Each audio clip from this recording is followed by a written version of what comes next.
মৰাৰ পিছত জাষ্টিছ বিচাৰি লাভ নাই। We live for something, we die for something. মৰাৰ পিছত একো বিচাৰি লাভ নাই। কথাটো সেইটো, সেইকাৰণে মৰাৰ আগতে বস্তুবোৰ ঠিক হ'ব লাগে, সেইটোৱে বিচাৰোঁ।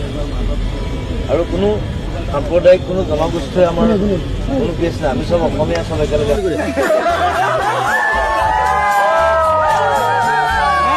খাতি নকৰোঁ বুলি কয়।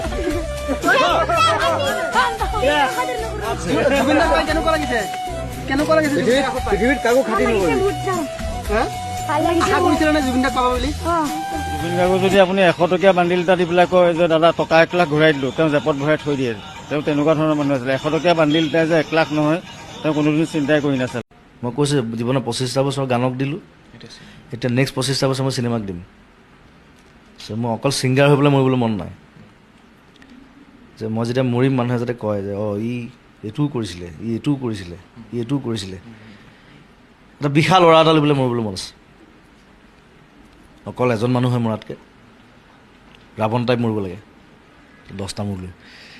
আপুনি এদিন মোক কৈছিলে ব্ৰহ্মপুত্ৰৰ মাজত মই এনেকৈ মৰিব মন যায়, মানে লুইতত বিশালভাৱে। মই ৰিচেণ্টলি কবিতা এটা লিখিছোঁ। মই জোনাকত জীয়াই থাকোঁ, কিন্তু মোৰ ৰ'দত মৰিবলৈ মন। ডাঙৰ লাইন। আমাৰ চিন্তাৰ ওপৰতে যাব ন, অকণ বুজে। মই জোনাকত জীয়াই থাকোঁ, ৰাইট, কিন্তু মই ৰ'দত মৰিবলৈ মন। কবিতাটো ওলালে কেইবাৰমান পঢ়িলে বুজি পাই যাবি। কবিতা আচলতে বুজাই দিব নোৱাৰি কবিতা। আমাৰ বেছিভাগ মানুহে সময়ত মাত নামাতেতো। মই চিধা চিধি কৈছোঁ, যিমান ডাঙৰ মানুহ নহয়, সময়ত যেতিয়া মানুহৰ লগত থাকিব লাগে কোনো নাহে। কিন্তু মোৰ কথা হ'ল মই মানুহৰ লগত থাকিম। মই কোনো ধনী মানুহৰ লগত নাথাকোঁ। তেনেকুৱা ল'ৰা নহয় যে সোণৰ চামুচ মুখত লৈ জন্ম হোৱা ল'ৰা নহয়। যিখিনি কৰিছোঁ কষ্ট কৰি কৰিছোঁ। ঘাট প্ৰতিঘাত নাথাকিলে বহুত বস্তু নিশিকে মানুহে। তেওঁ মোক এটা নাম দিছিল, মই আজি ক'বলৈ মোৰ বেয়া নালাগে। তই মোক এটা কথাই কয় দাদা, তই মোক যেতিয়া মেছেজ কৰিবি পাপু লেঙৰা ত্যাগী বুলি লিখি দিম। পাপু লেঙৰা ত্যাগী, তোক মই থিয় কৰামেই। চেলেঞ্জ। চাওক, তেওঁ মোক থিয় কৰাই দিছিলে। মোৰ ৰাজহাঁহ বাগিছিলে, ৰাজহাঁহ। মই হোল লাইফ ডক্টৰে কৈছিলে যে মই হুইল চেয়াৰত থাকিম। আজি মই থিয় হৈ গ'লোঁ। মই যেতিয়া বুঢ়া হ'ম তেতিয়াতো সি হেল্প কৰিব। মই নিজৰ কাম কৰি যাম, আৰু মই মৰাৰ আগলৈকে মই এনেকুৱা এটা বস্তু কৰি থৈ যাম যিটো আৰু 100 বছৰ কোনে কৰিব নোৱাৰে। সেইটো কনফিডেঞ্চ মোৰ আছে। সেইটো আছে। য়েছ, আই উইল ডু দেট। মোক যিমান দিছে মই সিমান বিলাই দিব বিচাৰোঁ। কথাটো সেইটো।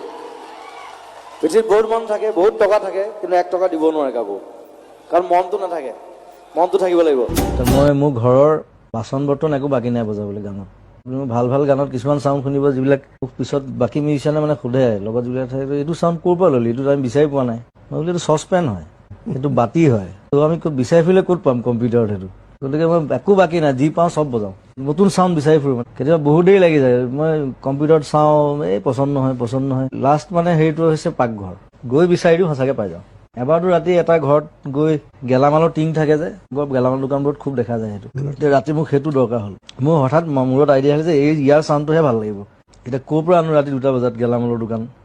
আমাৰ লগত আছে শংকৰ চিল্টাৰ দোকান আছে গেলামালৰ। ৰাতি 2টা বজাত তাক জগাই পেলাই তাৰ পৰা টিং এটা লৈ আহিছোঁ। সি বুজি পোৱা নাই কি কাৰণে টিংটো লাগে মোক ৰাতি 2টাত। ৰাতি বজাইছোঁ, তাৰপিছতে মই শান্তি। ঠেলাৱালা সেইবিলাক মোৰ বন্দী। ৰাস্তা পাগলটোৱে মোক ভাল পায়। গুৱাহাটীত কেইবাটাও পাগল আছে, মোক পাগল নিচিনা ভাল পায়। আৰু কি পালোঁ মই সেইটো চিন্তা নকৰোঁ কিন্তু লাইফত কেতিয়াও। কাৰণ মই চেলফিছ হ'ব নোৱাৰিলোঁ আজিলৈকে। নিজৰ কথা ভাবি নাপালোঁ, নিজৰ কথা চিন্তাই নকৰিলোঁ আচলতে আজিলৈকে। মই অলপ দিনলৈকে আগলৈকে মোৰ অসমত ঘৰেই নাছিলে। যোৰহাটত যিটো ঘৰ আছিলে কেতিয়াবা বিকিলোঁ সেইটো। মই লোকৰ ঘৰত আছিলোঁ প্ৰায় 10-12 বছৰ, বেছিয়ে 15 বছৰ। এতিয়াহে মোৰ ঘৰ হৈছে। চ' মোৰ মেনেজাৰজন তৰ্চেম মিত্তাল, সি প্ৰথম লগ পাই পেলাই মোক কৈছিলে, আপুনি তেতিয়া মই 10,000মান গান গাইছোঁ তেতিয়ালৈকে। কৈছে আপুনি 10,000 গান গাইছে, পইচাবোৰ কি কৰিলে? এটা ঘৰ নাই আপোনাৰ, বেংক বেলেঞ্চ নাই। মই বোলো পইচাবোৰ জানো কাৰোবাক বিলাই দিলোঁ চাগে মানুহবোৰক। পকেটত যিকেইটা পইচা থাকে সেইকেইটা চলি থাকোঁ মই। চ' মই তেনেকুৱাই আৰু মই অলপ উদাসীন এইবিলাক কথাত, এইবিলাক চিন্তা কৰি নাথাকোঁ। মেটেৰিয়েলিজিমত মই নাই, কেপিটেলিষ্ট হ'ব নোৱাৰিলোঁ আজিলৈকে, ছ'চিয়েলিষ্ট।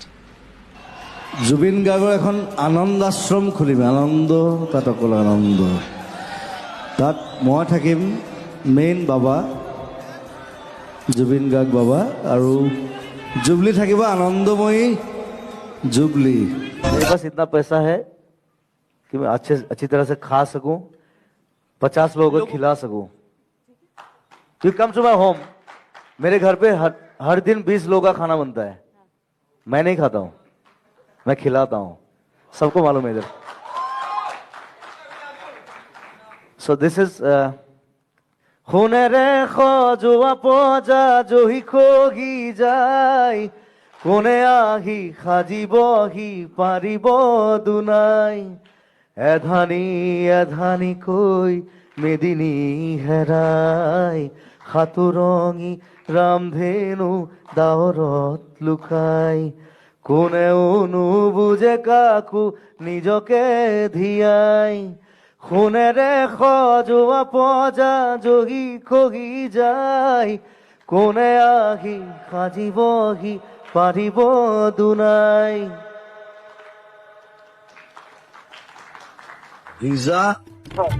ভিজা অফিসটো গুৱাহাটী যাব প্ৰয়োজনীয় আমি কেলকাতা কিয় কৰি দিম বাৰে বাৰে বেগাল মান যাব খৰচ কৰি.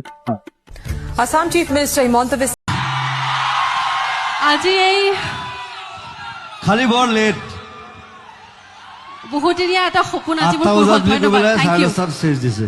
Thank you guys. জুবিন দা মই ইয়াতে আছো। Don't be late because time is ticking. মই এটা কথা কওঁ, every second goes from your life. That's why the watch is there. You're going to die in each and every second. So what do it right now. I don't believe in past, I don't believe in future, I believe in present day. That's why I'm Zubin Garg. Thank you.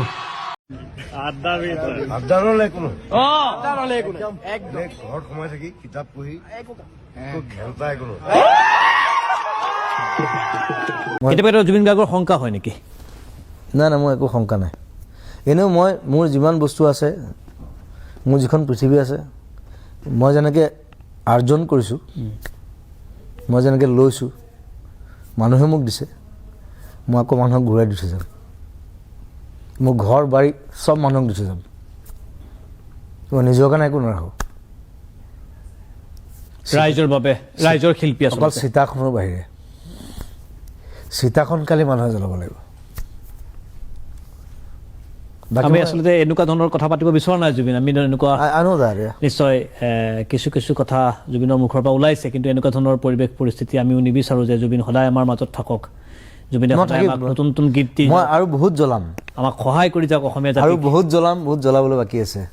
Social মিডিয়াত আমাৰ যিবিলাক জাতি জনগোষ্ঠী আছে তেওঁলোকৰ ভাষাবিলাক আমি নকওঁ বা অসমীয়া ভাষা তেওঁলোকে নকয় বুলি আপোনাৰ এটা অভিযোগ চলি আছে, বিভিন্নজনে লিখি আছে. তেওঁলোকে কি অসমীয়া ভাষা নকয় নেকি? তেওঁলোকৰ ভাষাবিলাক আমি জানিব নালাগে নেকি আচলতে? তেওঁলোকৰ ভাষা এতিয়া মই তেওঁলোকৰ ভাষাত গান গোৱা অকল এজন ব্যক্তি আছে, সেইজন মই.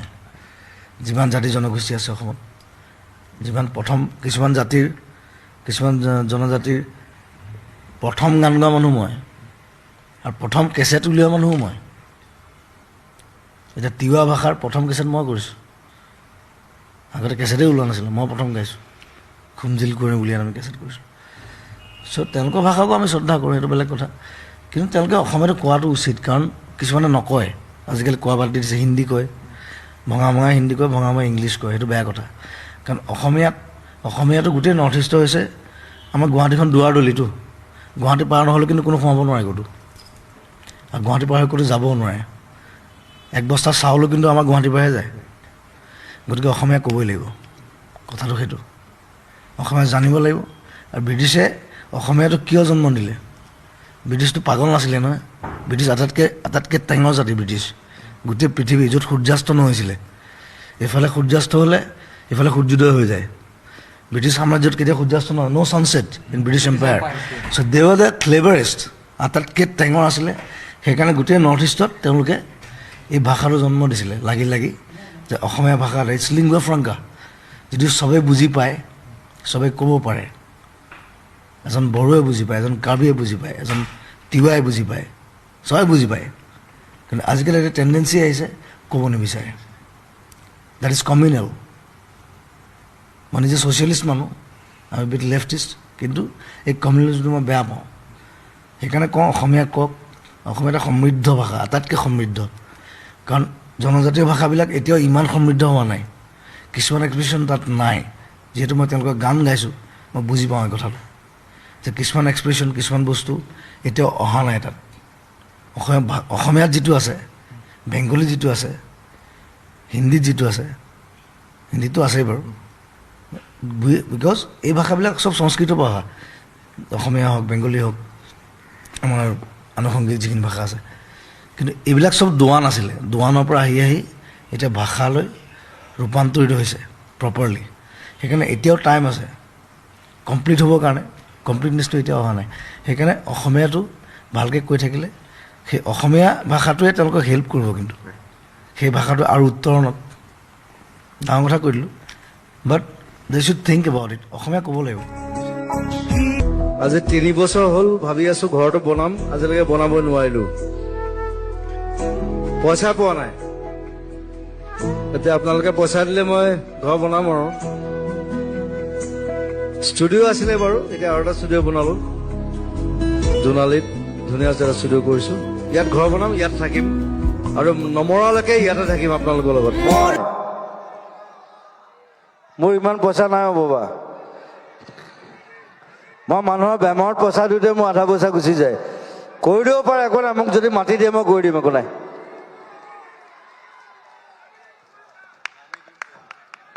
1 বিঘা মাটি দিলে হ'ল, চিনেমা হল বনাই দিম। গভৰ্ণমেণ্টে বনাব নোৱাৰিলে মই বনাই দিম, একো ডাঙৰ কথা নাই। পায়ে যাওঁ লাইফত, পেইনটো কৰিব পাৰিব।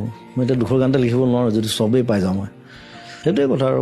মই চিম্পুল ঘৰৰ পৰা অহাটো, চাইকেল এখন লৈ ওলাই আহিছিলোঁ গুৱাহাটীলৈ, কীবৰ্ডখন আৰু চাইকেলখন, বছ একো নাই। তোৰ দেউতাহঁতে দেখিছে মই চাইকেলখন লৈ কীবৰ্ডখন লৈ ঘূৰি ফুৰোঁ। তাৰ পৰা আহি এতিয়া ইমানখিনি যিখিনি পাইছোঁ আৰু আমি হেপী পাওঁ। মই ভাবোঁ যে মানুহ হেপী থকাটো ইম্পৰ্টেণ্ট কথা। যিমান টেনশ্যন থাকক, যি নাথাকক, হেপিনেছটো ক্ৰিয়েট কৰিব পাৰিব লাগিব ভিতৰত। আৰু জীৱনত হেপী থকাটোহে আটাইতকৈ ডাঙৰ কথা। তেতিয়াহে ভাল কাম হয়। নিজে যদি হেপী থাকিব পাৰে, সি বেলেগক হেপিনেছ দিব পাৰে। নিজে যদি ডিপ্ৰেছ হৈ এনেকৈ বহি থাকে, সি কি হেপিনেছ মোক এক্সপেক্ট নকৰে আচলতে দোকানত বহি থকাটো। মই কেতিয়াবা বিলিঙো কৰি দিওঁ। কামৰ কোনো সৰু বৰ নাই নহয়, কামেই আৰু কাম। তুমি জোতা চিলাই কৰাটো মোৰ কাৰণে একেই, প্ৰাইম মিনিষ্টাৰটো মোৰ কাৰণে একেই। কাম মই ঠিকে আছোঁ, দেখাততো ঠিকে লাগিছে ন। শ্বুটিং কৰি আহিলে, আজি ৰেকৰ্ডিং আছে, একো নাই, চিন্তা কৰিব নালাগে। নেমকাৰ্ড সেই কিবা মেগনেছিয়াম নে কিবা কমিলে, মই এইবাৰ হেৰিত ব্লাডত ইউৰেনিয়াম ভৰাই দিবলৈ দিছোঁ। সেইকাৰণে ইউৰেনিয়াম, টাইটানিয়াম, যিটো মানে বোম বনাবলৈ ইউজ কৰে মানুহে। মই ডক্টৰক কৈছোঁ সেইকেইটা বস্তু ভৰাই দিয়ক, তেতিয়া বাকীবোৰ কমি গ'লে একো প্ৰব্লেম নহয়। চ' বোমটো বোম হিচাপে থাকিবলৈ দিয়ক। নাই, কাম চলি থাকিব লাগিব, কাম নোহোৱাকৈ মই নোৱাৰোঁ। মই নাই সোধা কথা এটা, আপুনি বেয়া নাপায় সুধো নেকি? কি কথা? আপুনি কেতিয়াবাই বিয়া পাতিছে, আপোনাৰ সংসাৰ বহা নাই কিয়? অকলেই ভাল, অকলেই ভাল। ইমান জীৱ জন্তু, কুকুৰ মেকুৰী সকলোকে মৰম কৰে, এটা শিশুক মৰম কৰিবলৈ মন নাযায় নেকি ঘৰখনত? মোৰ ঢেৰ ল'ৰা ছোৱালী, চম্ভালিব দিগদাৰ আছে, সেইকাৰণে কৰা নাই চাগে। মই হেপী তেওঁলোকৰ লগত, তেওঁলোক আছে মোৰ লগত, কাম কৰি আছে একেলগে। দেউতাৰ খং উঠা এটা কাহিনী এটা ক'ম বাৰু মই, এইটো বৰ ইণ্টাৰেষ্টিং আৰু এইটো চাৰ্লি চেপলিন টাইপ কাহিনী এটা অলপ। ডিজনীত আছিলোঁ আমি, চ' মোক ফুটবল খেলিবলৈ নিদিয়ে, মই মনে মনে কেতিয়াবা খেলোঁগৈ গৈ। আৰু সিদিনা বৰষুণ দি আছিলে, বোকাই পানীয়ে খেলি মই গম পাইছোঁ আজি দিলে আৰু। ফুটবল খেলিবলৈ নিদিয়ে মানে মোৰ আঙুলি চাঙুলি ভাঙে বুলি ভয় কৰে, ফুটবলত ইনজিয়ৰ্ড হয়তো খুব। চ' মই খেলি মেলি আহিছোঁ গধূলি, আৰু আহি মানে আমাৰ ঘৰটো ভাড়া ঘৰত আছিলোঁ আমি, পিছফালে এনেকৈ সোমাই যাব লাগে, আৰু ফ্ৰণ্টতে আকৌ মালিকৰ ঘৰটো। মালিকৰ ঘৰৰ মাজেদিও মই চোতাল এখন আছে মাজত, মালিকৰ ঘৰৰ মাজেদিও যাব পাৰোঁ, এনেকৈ ঘূৰি পেলাইও যাব পাৰোঁ। ঘৰটোত সোমাবলৈ লওঁতে দেখিলে গম পাইছে ফুটবল খেলি আহিছোঁ, কিবা খং উঠিলে মাৰিলে খেদা মোক। তাৰপিছত মই দৌৰিছোঁ পিছে পিছে, পাপু দৌৰিছে। তাৰপিছত মইতো সৰুটো, মই বেছি দৌৰিব পাৰোঁ। মই পুৰা দৌৰিছোঁ, দৌৰি একদম গৈ একদম মালিকৰ ঘৰৰ মাজেদি গৈ আকৌ এপাক মাৰোঁ, আকৌ দেউতা গৌৰি আছে, 3 পাকমান মাৰিছোঁ আমি। আলহী চালহী আছে, আলহী হৈছে কি হৈছে, আগে পুতেক পিছে পিছে বাপেক দৌৰি ফুৰিছে। আৰু গেটৰ ওচৰত বোকা অলপ আছিলে, সেইকণ মানে 2জন শ্লিপ কৰি পাৰ হৈ গুচি যায়। আকৌ দৌৰে তাৰপিছত ভাগৰ লাগিলে বাদ দিলে আৰু ইয়াক ইয়াক ধৰিব নোৱাৰি নোৱাৰে। মানে সৰুতে খুব অঘাইতং আছিলে মোৰ নামেই আছিলে দেহাটোৱে জিৰণি নিবিচাৰে নে কেতিয়াবা আকৌ 15 ঘণ্টামান শুই দিওঁ নহয়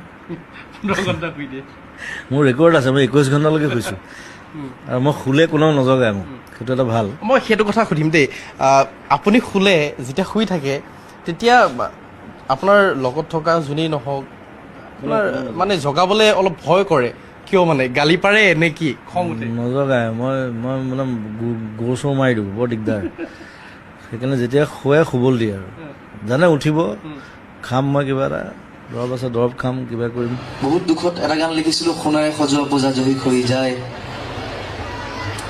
আপোনালোকে চাগে শুনিছে সেই গানটো আচলতে এই গোটেই কনচেপ্টটোৰ ওপৰত লিখিছিলো মই সোণাৰে সজোৱা পূজা সেই সোণাৰে সজোৱা পূজা আমাৰ যিখন অসম সেই অসমখন যাতে জয়ী হৈ নাযায় তাৰ কাৰণে আমি যুঁজ দিব লাগিব আমি থিয় দিব লাগিব সদায় আমি সদায় একে তুমি মোৰ নতুন চিনেমাখন চাবা ৰৈ ৰৈ বিনালে তাত সাগৰত আৰম্ভ হৈছে সাগৰত শেষ হৈছে চিনেমাখন সেই সাগৰখন চুবলৈ বিচাৰি ফুৰে তুমি প্ৰথম পোষ্টাৰখনো সেইটোৱে মই সাগৰখন চুই থাকোঁ এনেকৈ কাৰণ সি নেদেখে আই এম ব্লাইণ্ড লাষ্টতো সেই সাগৰখনে চুৱে সি সুধি থাকে সাগৰখন কিমান ডাঙৰ so' it will be a different film মোৰ 19 বছৰ আগৰ ষ্টৰী এতিয়া বনাইছোঁ ডেফিনেটলি চাম অলপ বুঢ়াও হৈছোঁ বাৰু নাই